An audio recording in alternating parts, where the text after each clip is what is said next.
Let's find out more about the Republican strategy in the Senate. Senate Majority Leader Mitch McConnell joins us now from Capitol Hill. Senator, thanks for being here. Glad to be with you. Will Justice Garland, Judge Garland, get a hearing? No, I don't think so.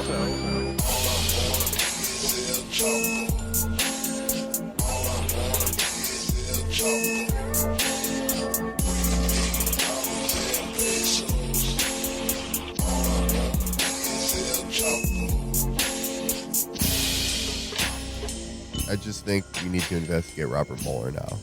Just my opinion. I do. He's clearly hiding something. Trump got to him at some point. Yeah. Well, no, Trump used his power of negotiation on him. Like, Yeah. Mueller was about to arrest him, and then Trump, like, Was turned like, on why don't we cut a deal here? yeah, he turned on the businessman's charm. Actually, and he was like, "Could I interest you in 1/3 of a parking lot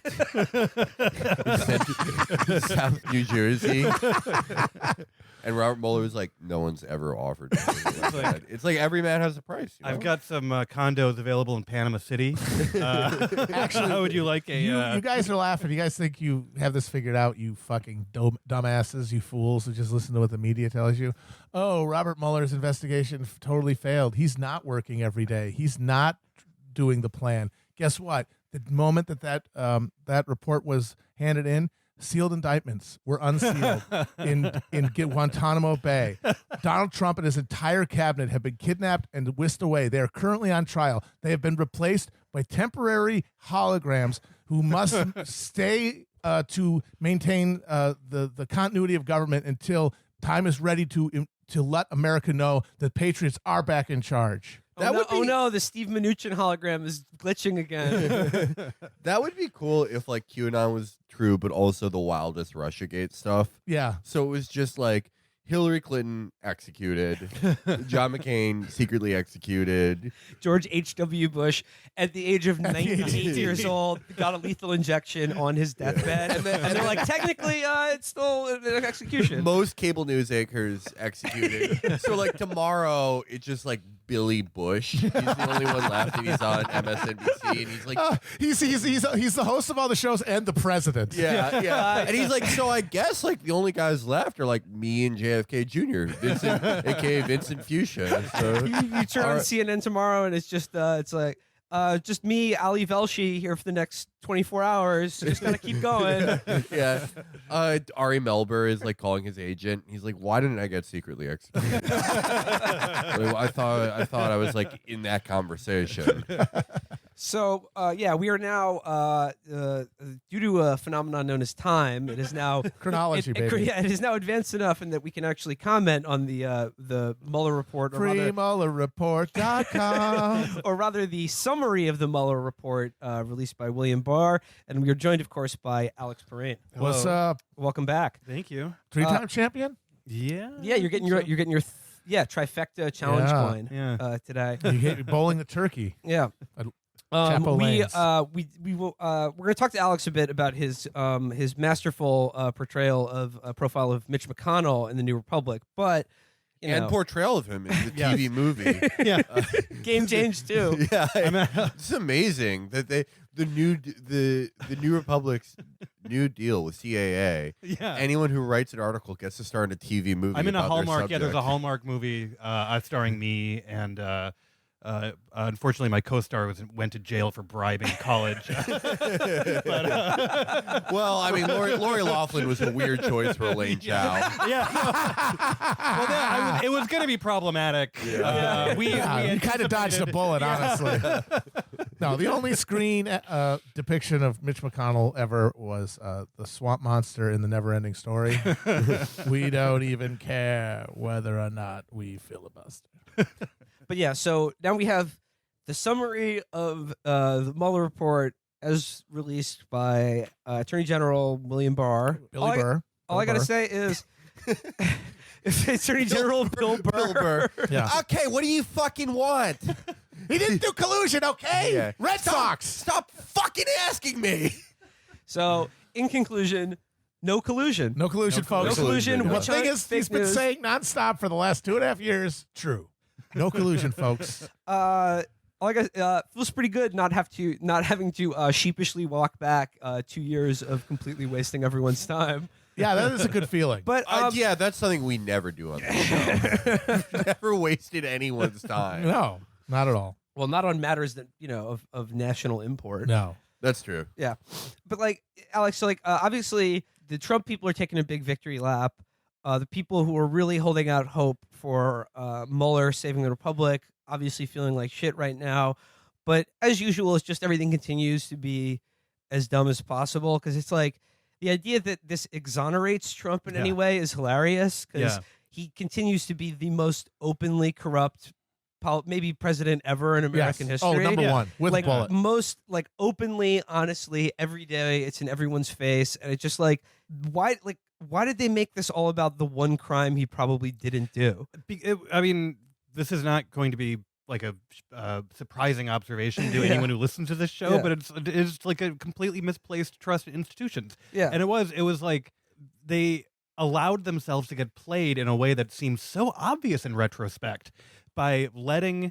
I mean, first of all, he already obstructed justice. Like, he did like 4 times in the course. Like, he fired. He did it on television. Like, he did it on TV. He obstructed justice, but he like got away with it because he runs the Justice Department. Yeah. So I don't know, like it was insane to think that through the Justice Department you were going to get, but they also they allowed him to narrow the scope of the investigation to a thing he could be exonerated on. But that thing that they could exonerate him on was the one thing they actually cared about because petty corruption is one thing, but that is the thing that provided them with an out and an excuse for losing. Well, yeah, that's exactly why. Well, that's it. Yeah. It was so I like a lot of the past 2 years have been like a frustrating loss of cultural and political memory, most specifically towards the Bush administration and figures in the Bush administration.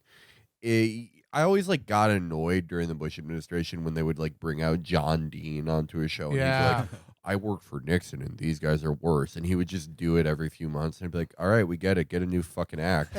But there's just a cavalcade of other losers who do that too. You have David Frum, you have just name anyone from that era of conservatism, because people willfully forgot because they like to believe that it felt normal during the Bush years because they've made the internal bargain anything would feel better than this. But if they had any memory of the Bush years, they would remember there were a billion things like this. Not as big as the Mueller investigation, but a billion things where like the Solicitor General or some independent counsel or some independent congressional committee would look into something. Right. They were going to look into the 9/11. Karl Rove was always about to be indicted. Yes. Karl. No, yeah. the fucking Fitzgerald. Yeah, Fitzgerald, Mary yeah. Fitzmiss. Right. That was the first con. Right. Yes. Yeah. And the 9/11 report was supposed to show like just criminal negligence, which it probably did, but they'll never. They're never going to do these things. Never got anyone out of there. Bush, in fact, won 2 terms and just destroyed the country, and now you finally remember him because you forgot everything. And it's like it is like, I would ask them, don't you remember all this? And no, they literally don't. I mean, Matt brought it up, and we've brought it up on the show before as a contrast to the all of the Mueller hyping was Patrick Fitzgerald's investigation of like who leaked Valerie Plame's name or fraud march. They're gonna fraud march Karl Rove out of the White House. And that culminated into just a giant wet fart, and like Scooter Libby got pardoned by Bush anyway. But Alex, to your point, he got clemency from Bush, and then he was finally pardoned by Trump. Oh yeah, it's goddamn. These guys really are bulletproof. But no, Alex, it's your point about this kind of like over and over again. There's been like just these rehearsals among American liberals about hoping for some kind of like institutional mechanism to save them from conservative politics. Other like they whether it was Fitzgerald or Mueller or like, and then in other areas like the Erskine Bowles, they always want like some sort of commission or some sort of nonpartisan savior to just come in and be like, they're the bad people. Get rid of them. Yeah, and what they want is for the adult in charge to come down and say, this side is obviously right, and like you should go to timeout. Yeah. Like that's it. Like, and it's also it's like it's an allergy to doing politics. It's an allergy. Yeah. It's an allergy to trying to win power, and then when you have power, and an allergy to using it. I mean, well, you can't accept that he won, or that he can only be defeated through politics, without admitting that he also was put in power by politics. Yeah. specifically your politics and the failure of your politics. So you can't sell people on let's do my politics again to unseat him. So you have to act like there's some sort of asterisk that doesn't implicate you, which is this, in this case, is Russia. Right. And that provides the excuse to be like, you can still try my horseshit that lost to this. Because if he was just the world's most corrupt and comically oafish guy ever, which he was, a guy with just a trail of bankruptcies and criminality and obvious fraud, and he walks up to the fucking podium for one of the debates with Clinton, and like paper towel rolls that he stole for the bathroom are falling out of his fucking sleeves, and then he still wins. Your politics is dog shit and over. But if some hackers hack the Gibson, then it wasn't your fault. Yeah, and I mean, what's funny is like, again, it was so much misplaced energy, because if you wanted to put an asterisk, it's not Russia, it's fucking Comey. Like, he's the actual asterisk. Yeah, like, and he's not like a resistance hero anymore, but no one is like dragging him through dog shit every day like this should be. How about the fucking electoral fucking college? Yeah, yes. It's like, how many times does it have to happen? Yes, it's like, you how get did more votes and lose? how and did then you you're let it like, happen oh, again? Well, how did you let it? You got how me. did you let that happen? Concern it. There's so many. There's voter suppression. Yeah, exactly. There's a billion But, fucking things. Yeah, but like, so if you want like voter suppression, then I mean, you'd have to actually do politics to fix You're right. that. Yeah. Like, you'd have to Yeah. actually contest elections and win them, and I mean, like, all of this that we're talking about, like, this all fits perfectly into your piece about Mitch McConnell as sort of like the kind of defining political figure of our era, because like all of these threads sort of run through him as this guy who, rose to be leader of the Senate, and who the only thing he like really believes in is becoming leader of the Senate. But in order to do that, it depends on the total, like anything possible to keep Republicans in power, like even though the majority of the country does not want them in power. And that is really his genius that you capture in this piece. yeah, Is like that he has figured out a way to not like just basically defer all legislation or regulation to courts that are now being stuffed with actual vampires. yeah, yes, yeah, and that's one of the like funny things about him is that he wanted to be the leader of the Senate, which he did, and so now they sort of wonder. I almost feel like when the Republicans tried to do their healthcare repeal, and when they jammed through the tax cut, I almost feel like McConnell didn't really want to do that. Like, he was just like he doesn't actually care. Now, here's someone who doesn't care about policy basically at all, and just wants power for its own sake, and then like Republicans theoretically had the power to, eliminate Social Security or something, and they didn't, because they knew that would hurt them electorally. But his whole career is like has been advancing to run this institution that he has now effectively defanged from its ability to pass legislation or do anything.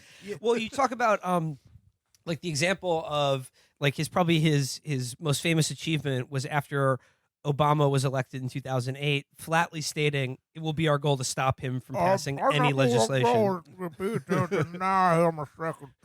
Yeah. And then, as you point out, like one of the things that they denied him doing, a thing him and all of his advisors desperately wanted to do, was to cut Social Security and Medicare in a big grand bargain to like, lower the budget deficit. Yeah, it's like a really incredible moment in American politics where the popularly elected and popular Democratic president and his entire administration is like, what we would like to do is reduce Social Security benefits. That's what we want to do. And the Republicans are like, we can't make a deal with you.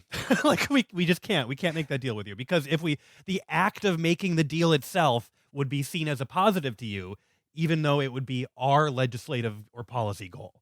If those are your politics, obviously you can't negotiate with that. And the incredible thing is, it took Barack Obama 6.5, 7 years to actually realize that. Like, if he ever really did, I honestly don't know. even then, even when like Obama is like the latter second term Obama crusader against Russia, his big play against Russia, supposedly interfering in the election, was like,